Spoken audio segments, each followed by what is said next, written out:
أعوذ بالله من الشيطان الرجيم.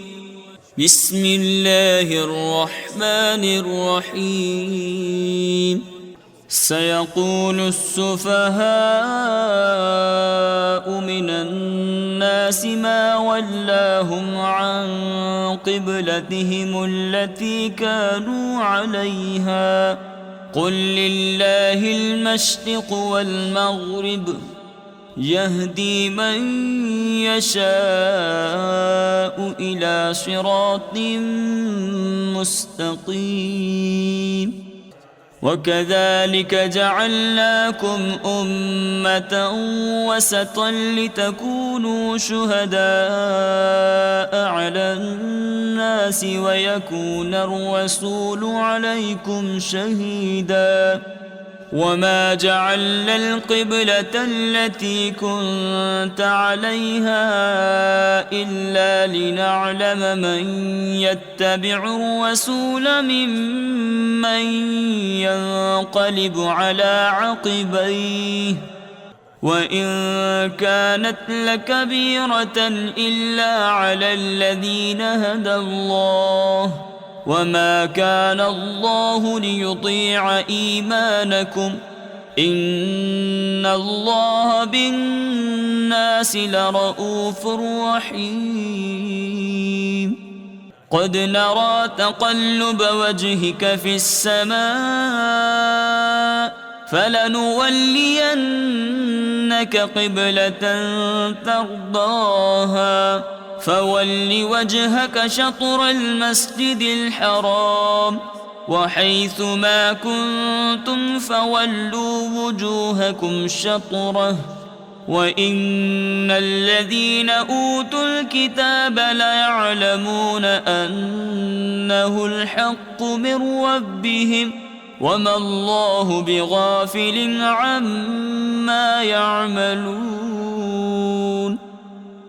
ولئن أتيت الذين أوتوا الكتاب بكل آية ما تبعوا قبلتك وما أنت بتابع قبلتهم وما بعضهم بتابع قبلة بعض ولئن اتبعت أهواءهم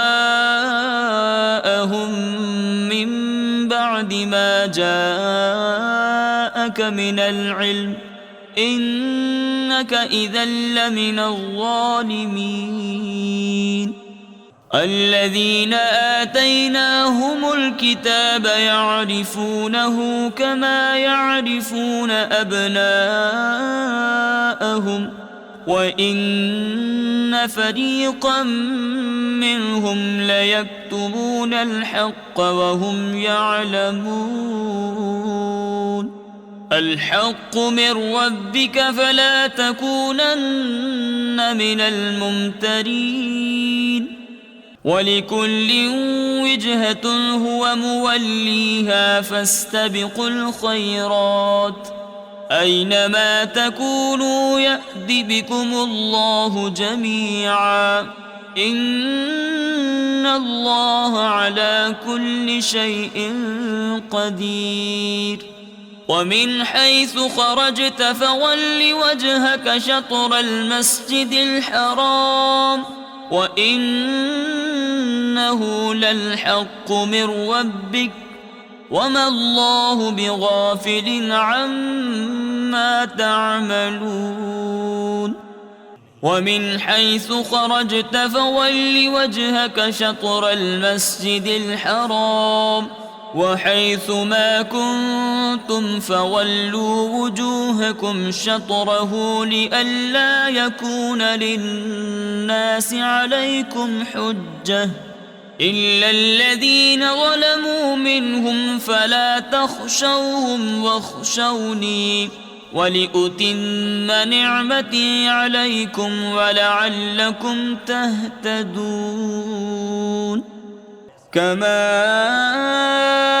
أرسلنا فيكم رسولا منكم يتلو عليكم آياتنا ويزكيكم ويعلمكم الكتاب والحكمة ويعلمكم ما لم تكونوا تعلمون فاذكروني أذكركم واشكروا لي ولا تكفرون يا أيها الذين آمنوا استعينوا بالصبر والصلاة إن الله مع الصابرين ولا تقولوا لمن يقتل في سبيل الله أموات بل أحياء ولكن لا تشعرون ولنبلونكم بشيء من الخوف والجوع ونقص من الأموال والأنفس والثمرات وبشر الصابرين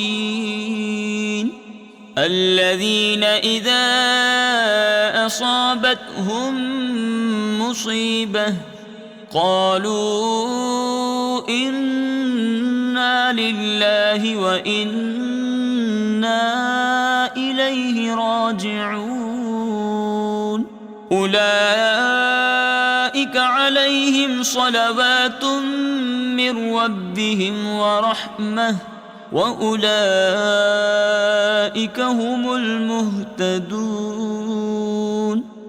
إن الصفا والمروة من شعائر الله فمن حج البيت أو اعتمر فلا جناح عليه أن يطوف بهما ومن تطوع خيرا فإن الله شاكر عليم إن الذين يكتمون ما أنزلنا من البينات والهدى من بعد ما بيناه للناس في الكتاب أولئك يلعنهم الله ويلعنهم اللاعنون إلا الذين تابوا وأصلحوا وبينوا فأولئك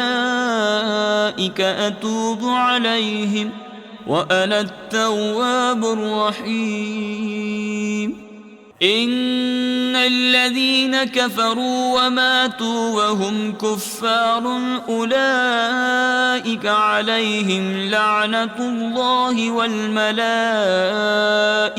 والناس أجمعين خالدين فيها لا يخفف عنهم العذاب ولا هم ينظرون وإلهكم إله واحد لا إله إلا هو الرحمن الرحيم إن في خلق السماوات والأرض واختلاف الليل والنهار والفلك التي تجري في البحر بما ينفع الناس وما أنزل الله من السماء من ماء فأحيا به الأرض بعد موتها وبث فيها من كل دابة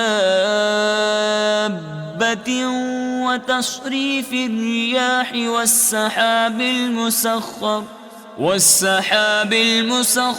بين السماء والأرض لآيات لقوم يعقلون ومن الناس من يتخذ من دون الله أندادا يحبونهم كحب الله والذين آمنوا أشد حبا لله ولو يرى الذين ظلموا إذ يرون العذاب أن القوة لله جميعا وأن الله شديد العذاب إذ تبرأ الذين اتبعوا من الذين اتبعوا ورأوا العذاب وتقطعت بهم الأسباب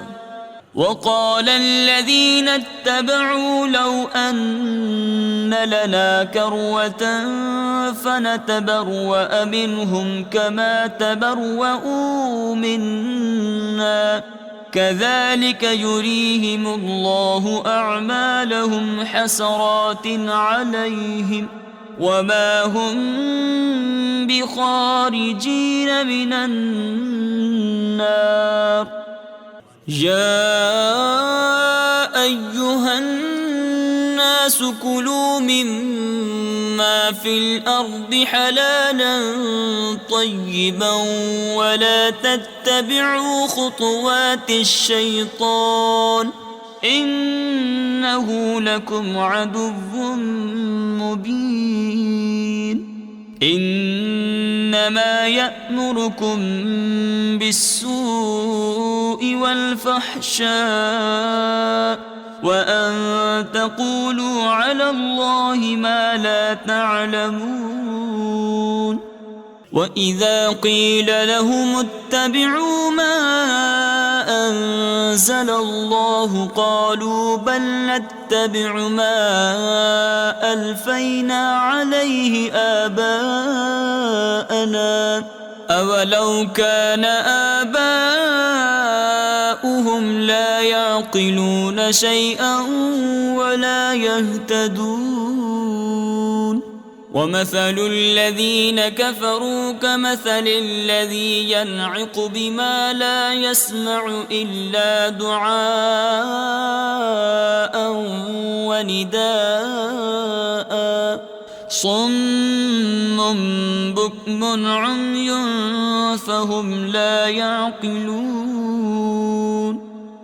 يا أيها الذين آمنوا كلوا من طيبات ما رزقناكم واشكروا لله إن كنتم إياه تعبدون إنما حرم عليكم الميتة والدم ولحم الخنزير وما أهل به لغير الله فمن اضطر غير باغ ولا عاد فلا إثم عليه إن الله غفور رحيم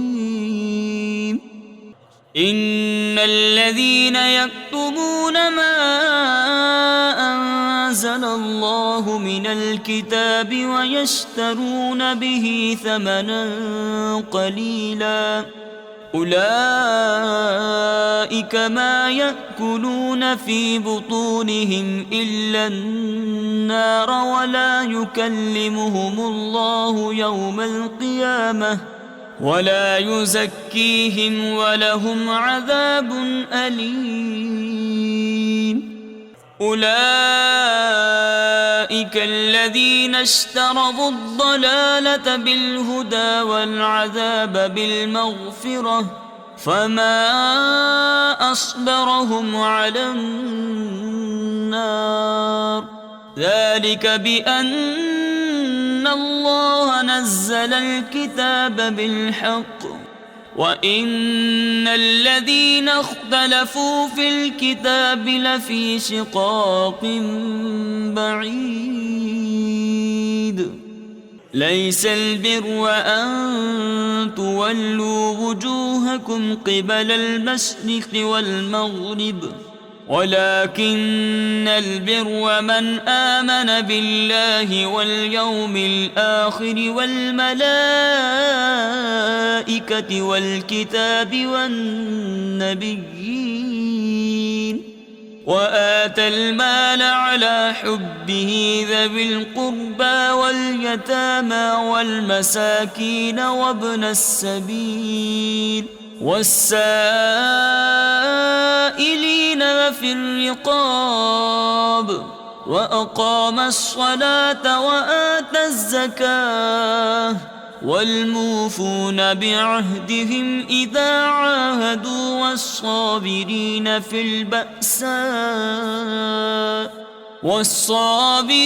في البأساء والضراء وحين البأس أولئك الذين صدقوا وأولئك هم المتقون. يا أيها الذين آمنوا كتب عليكم القصاص في القتلى الحر بالحر والعبد بالعبد والأنثى بالأنثى فمن عفي له من أخيه شيء فاتباع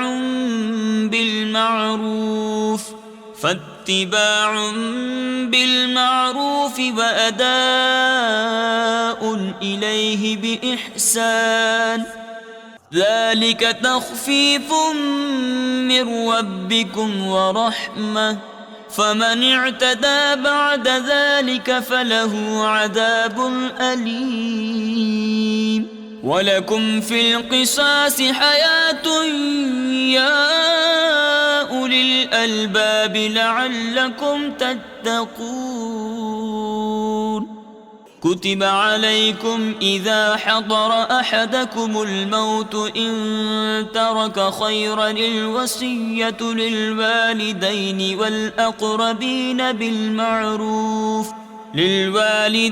والأقربين بالمعروف حقا على المتقين. فمن بدله بعدما سمعه فإنما إثمه على الذين يبدلونه إن الله سميع عليم. فمن خاف من موص جنفا أو إثما فأصلح بينهم فلا إثم عليه إن الله غفور رحيم.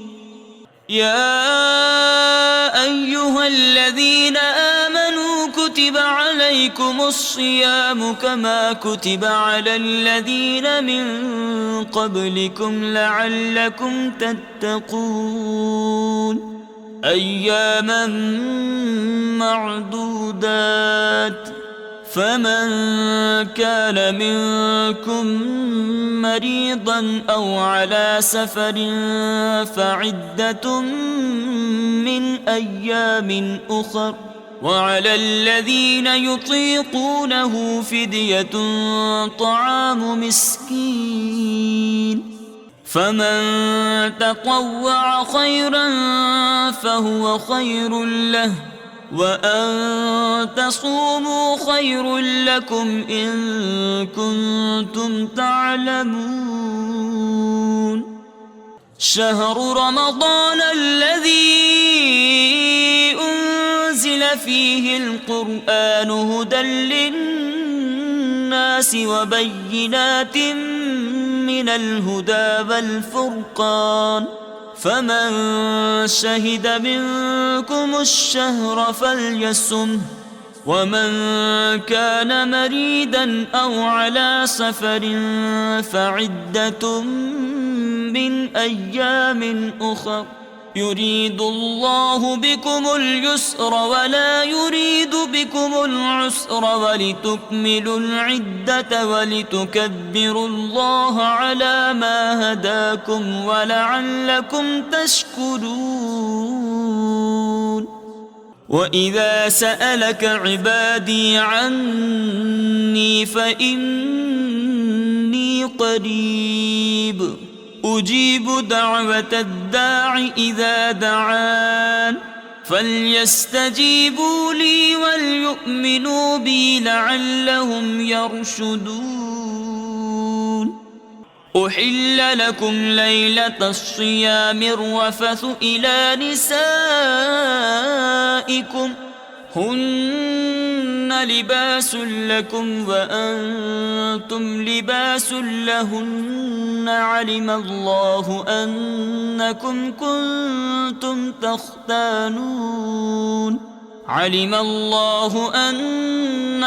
كنتم تختانون أنفسكم فتاب عليكم وعفى عنكم فالآن باشروهن وابتغوا ما كتب الله لكم وكلوا واشربوا حتى يتبين لكم الخيط الأبيض من الخيط الأسود من الفجر ثم أتموا الصيام إلى الليل ولا تباشروهن وأنتم عاكفون في المساجد تلك حدود الله فلا تقربوها كذلك يبين الله آياته للناس لعلهم يتقون.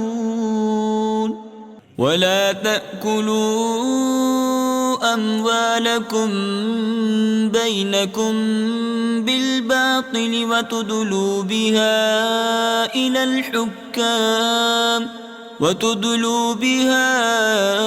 إلى الحكام لتأكلوا فريقا من أموال الناس بالإثم وأنتم تعلمون. يسألونك عن الأهلة قل هي مواقيت للناس والحج وليس البر بأن تأتوا البيوت من ظهورها ولكن البر من اتقى وأتوا البيوت من أبوابها واتقوا الله لعلكم تفلحون. وقاتلوا في سبيل الله الذين يقاتلونكم ولا تعتدوا إن الله لا يحب المعتدين. واقتلوهم حيث ثقفتموهم وأخرجوهم من حيث أخرجوكم والفتنة أشد من القتل ولا تقاتلوهم عند المسجد الحرام حتى يقاتلوكم فيه فإن قاتلوكم فاقتلوهم كذلك جزاء الكافرين. فإن انتهوا فإن الله غفور رحيم. وقاتلوهم حتى لا تكون فتنة ويكون الدين لله فإن انتهوا فلا عدوان إلا على الظالمين. الشهر الحرام بالشهر الحرام والحرمات قصاص فمن اعتدى عليكم فاعتدوا عليه بمثل ما اعتدى عليكم واتقوا الله واعلموا أن الله مع المتقين. وأنفقوا في سبيل الله ولا تلقوا بأيديكم إلى التهلكة وأحسنوا إن الله يحب المحسنين. وأتموا الحج والعمرة لله فإن أحسرتم فما استيسر من الهدي ولا تحلقوا رؤوسكم حتى يبلغ الهدي محله فمن كان منكم مريضا أو به أذى من رأسه ففدية من صيام أو صدقة أو نسك فإذا أمنتم فمن تمتع بالعمرة إلى الحج فما استيسر من الهدي فمن لم يجد فصيام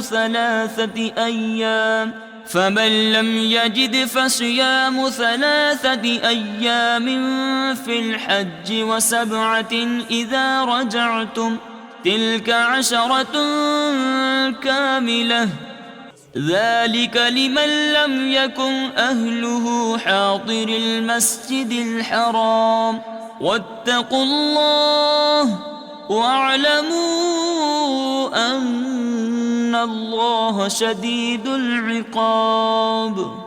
الحج أشهر معلومات فمن فرض فيهن الحج فلا رفث ولا فسوق ولا جدال في الحج وما تفعلوا من خير يعلمه الله وتزودوا فإن خير الزاد التقوى واتقون يا أولي الألباب.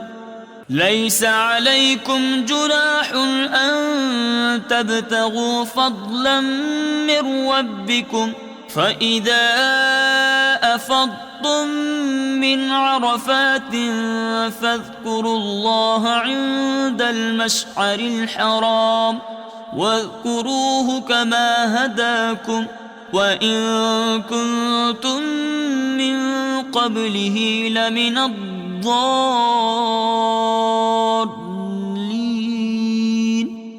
ثم أفيضوا من حيث أفاض الناس واستغفروا الله إن الله غفور رحيم. وإذا قضيتم مناسككم فاذكروا الله كذكركم آباءكم أو أشد ذكرا فمن الناس من يقول ربنا آتنا في الدنيا وما له في الآخرة من خلاق ومنهم من يقول ربنا آتنا في الدنيا حسنة وفي الآخرة حسنة وقنا عذاب النار. أولئك لهم نصيب مما كسبوا والله سريع الحساب. واذكروا الله في أيام معدودات فمن تعجل في يومين فلا إثم عليه ومن تأخر فلا إثم عليه لمن اتقى واتقوا الله واعلموا أنكم إليه تحشرون. ومن الناس من يعجبك قوله في الحياة الدنيا ويشهد الله على ما في قلبه وهو ألد الخصام وإذا تولى سعى في الأرض ليفسد فيها ويهلك الحرث والنسل والله لا يحب الفساد. وإذا قيل له اتق الله أخذته العزة بالإثم فحسبه جهنم ولبئس المهاد. ومن الناس من يشري نفسه ابتغاء مرضات الله والله رؤوف بالعباد. يا أيها الذين آمنوا ادخلوا في السلم كافة ولا تتبعوا خطوات الشيطان إنه لكم عدو مبين. فإن زللتم من بعد ما جاءتكم البينات فاعلموا أن الله عزيز حكيم. هل ينظرون إلا أن يأتيهم الله في ظلل من الغمام والملائكة وقضي الأمر وإلى الله ترجع الأمور. سل بني إسرائيل كم آتيناهم من آية بينة ومن يبدل نعمة الله من بعد ما جاءته فإن الله شديد العقاب. زين للذين كفروا الحياة الدنيا ويسخرون من الذين آمنوا والذين اتقوا فوقهم يوم القيامة والله يرزق من يشاء بغير حساب.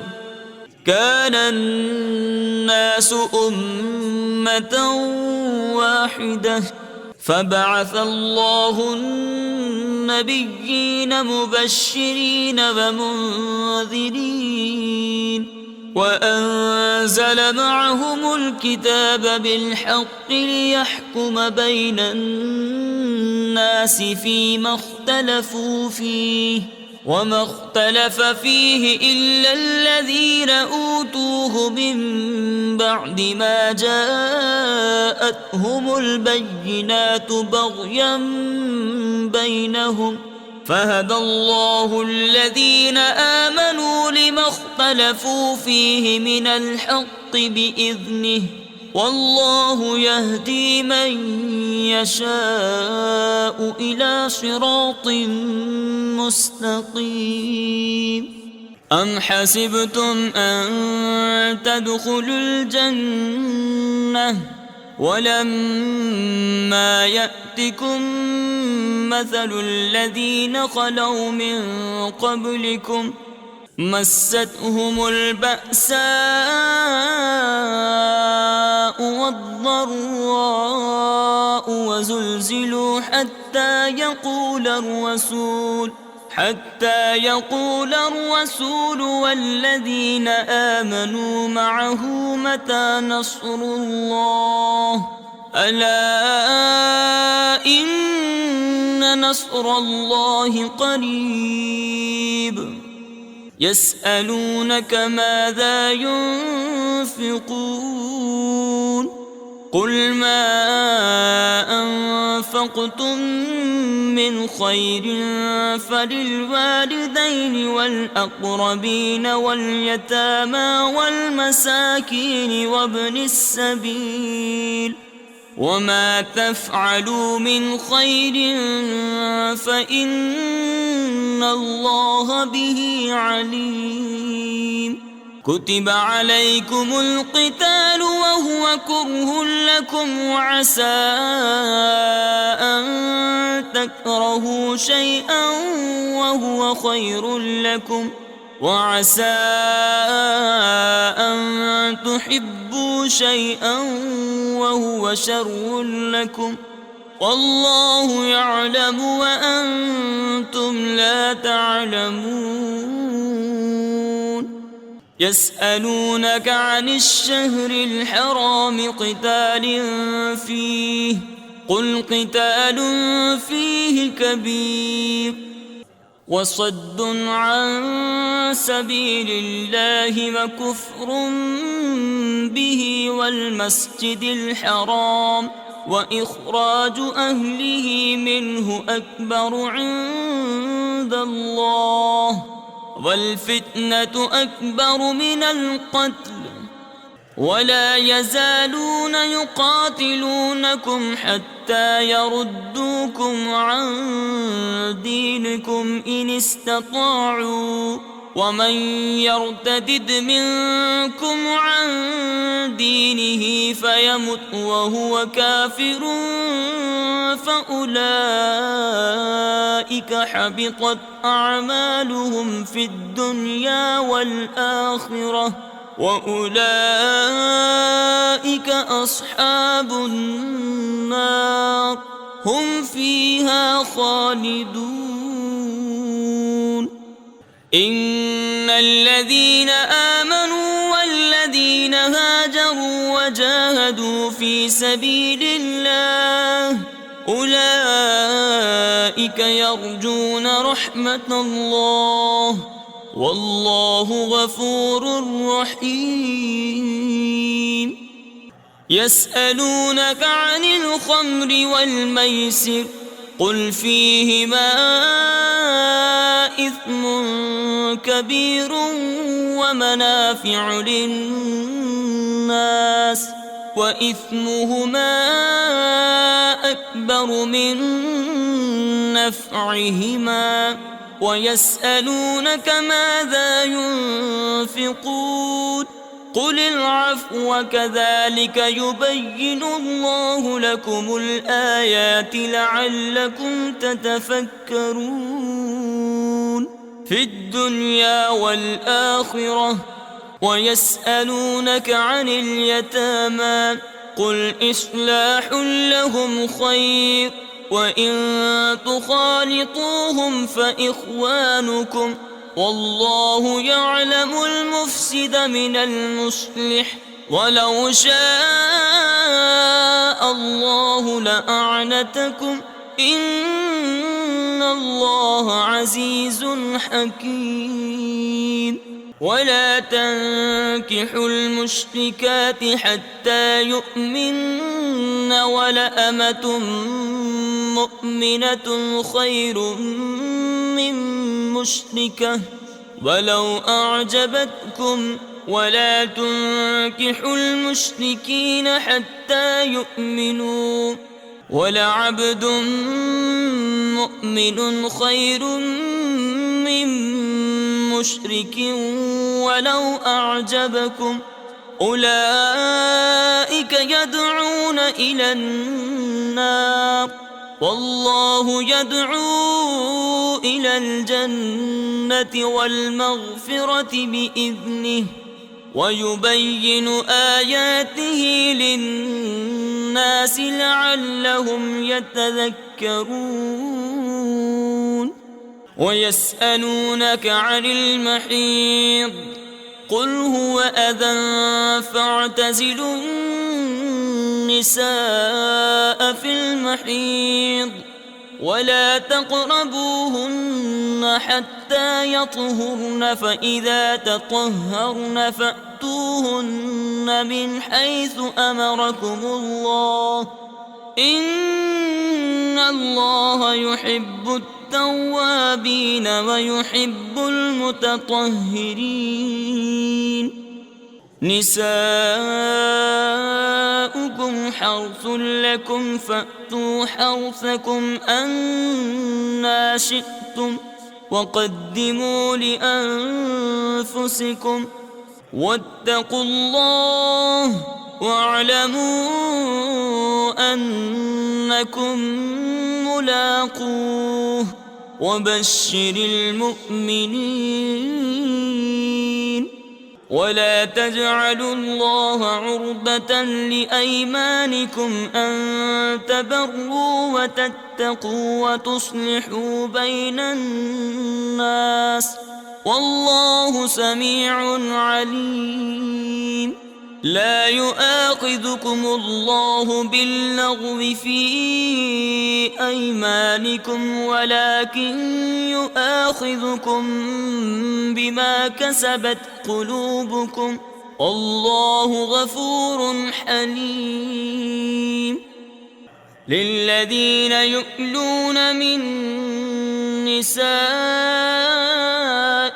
تربص 4 أشهر، فإن فاءوا فإن الله غفور رحيم. وإن عزموا الطلاق فإن الله سميع عليم.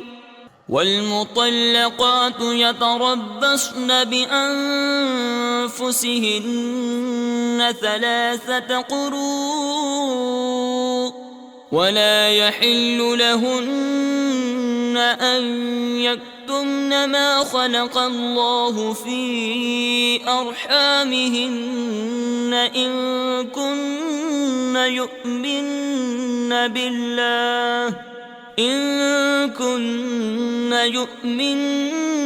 بالله واليوم الآخر، وبعولتهن أحق بردهن في ذلك إن أرادوا إصلاحا، ولهن مثل الذي عليهن بالمعروف، وللرجال عليهن درجة، والله عزيز حكيم.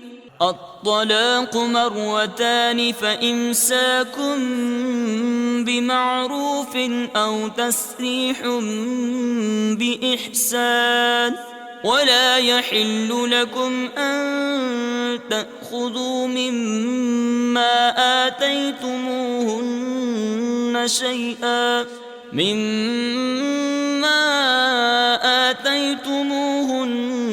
شيئا إلا أن يخافا ألا يقيما حدود الله، فإن خفتم ألا يقيما حدود الله فلا جناح عليهما فيما افتدت به، تلك حدود الله فلا تعتدوها، ومن يتعد حدود الله فأولئك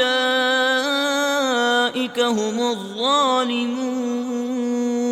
فإن طلقها فلا تحل له من بعد حتى تنكح زوجا غيره، فإن طلقها فلا جناح عليهما أن يتراجعا إن ظنا أن يقيما حدود الله، وتلك حدود الله يبينها لقوم يعلمون. وإذا طلقتم النساء فبلغن أجلهن فأمسكوهن بمعروف أو سرحوهن بمعروف، ولا تمسكوهن ضرارا لتعتدوا، ومن يفعل ذلك فقد ظلم نفسه. ولا تتخذوا آيات الله هزوا، واذكروا نعمة الله عليكم وما أنزل عليكم من الكتاب والحكمة يعظكم به، واتقوا الله واعلموا أن الله بكل شيء عليم. وإذا طلقتم النساء فبلغن أجلهن فلا تعضلوهن أن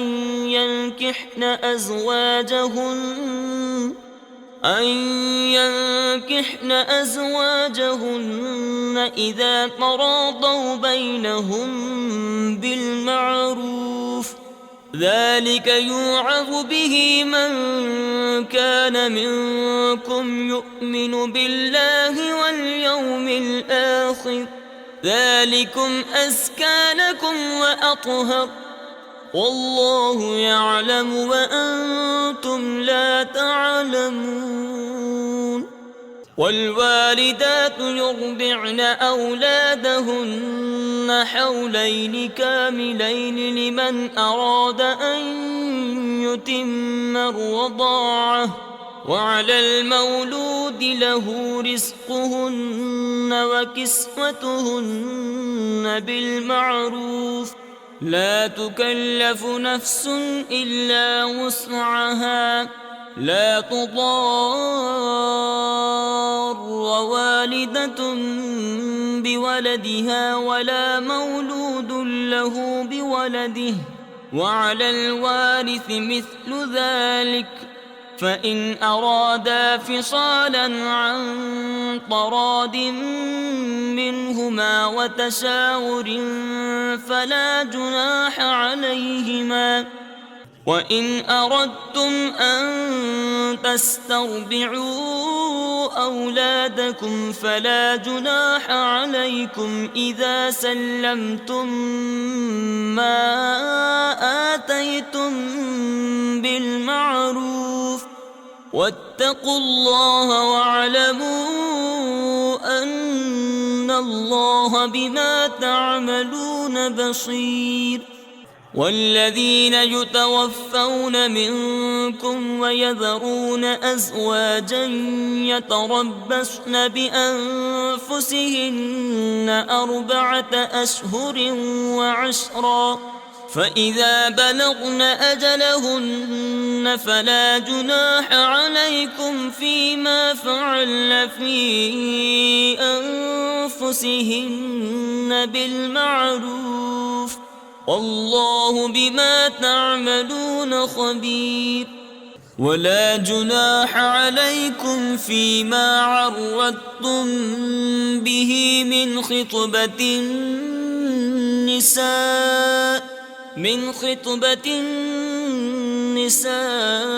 أو أكننتم في أنفسكم، علم الله أنكم ستذكرونهن ولكن لا تواعدوهن سرا إلا أن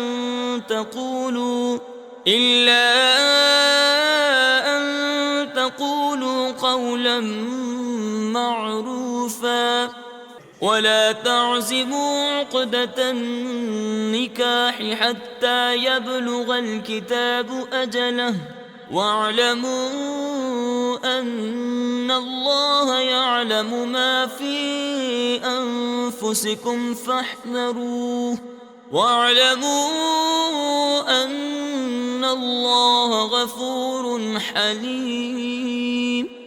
لا جناح عليكم إن طلقتم النساء ما لم تمسوهن أو تفرضوا لهن فريضة ومتعوهن على الموسع قدره وعلى المقتر قدره متاعا بالمعروف حقا على المحسنين. وإن طلقتموهن من قبل أن تمسوهن وقد فرضتم لهن فريضة فنصف ما فرضتم إلا أن يعفون أو يعفو الذي بيده عقدة النكاح، وأن تعفوا أقرب للتقوى، ولا تنسوا الفضل بينكم إن الله بما تعملون بصير. حافظوا على الصلوات والصلاة الوسطى وقوموا لله قانتين. فإن خفتم فرجالا أو ركبانا فإذا أمنتم فاذكروا الله كما علمكم ما لم تكونوا تعلمون. والذين يتوفون منكم ويذرون أزواجا وصية لأزواجهم متاعا إلى الحول غير إخراج، فإن خرجن فلا جناح عليكم فيما فعلن في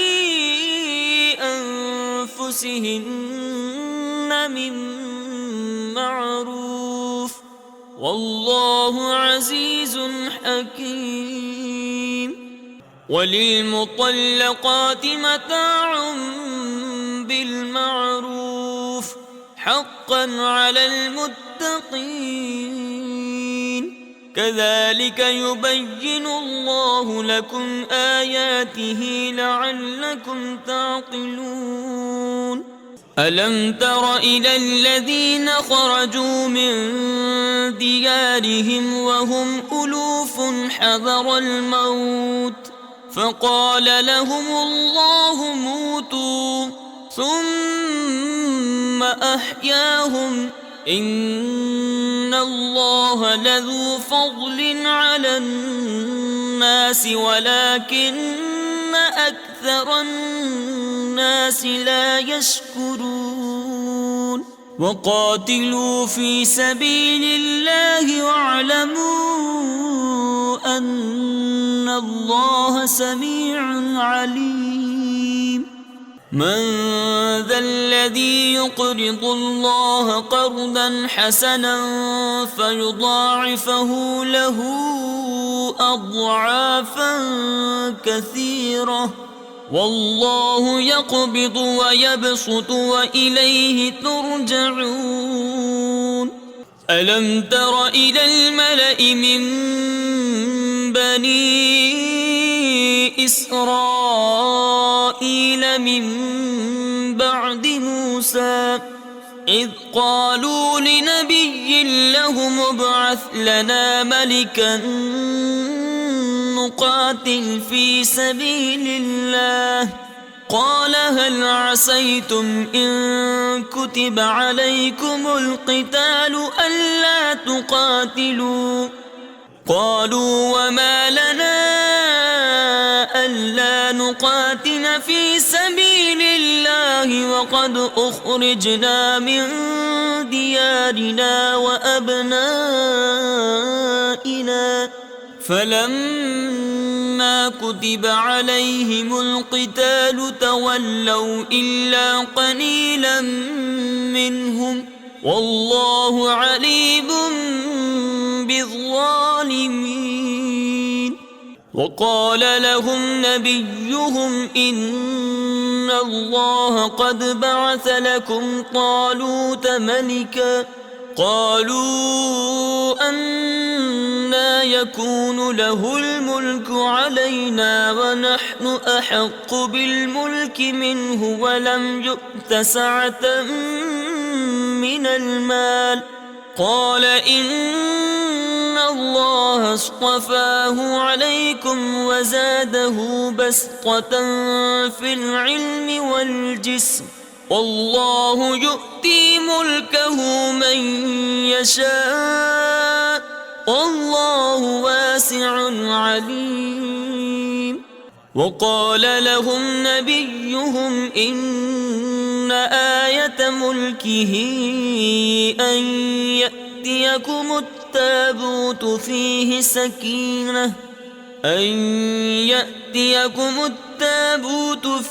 سكينة من ربكم وبقية مما ترك آل موسى وآل هارون تحمله الملائكة إن في ذلك لآية لكم إن كنتم مؤمنين. فلما فصل طالوت بالجنود قال إن الله مبتليكم بنهر فمن شرب منه فليس مني ومن لم يطعمه فإنه مني إلا من اغترف غرفة بيده فشربوا منه إلا قليلا منهم فلما جاوزه هو والذين آمنوا معه قالوا لا طاقة لنا اليوم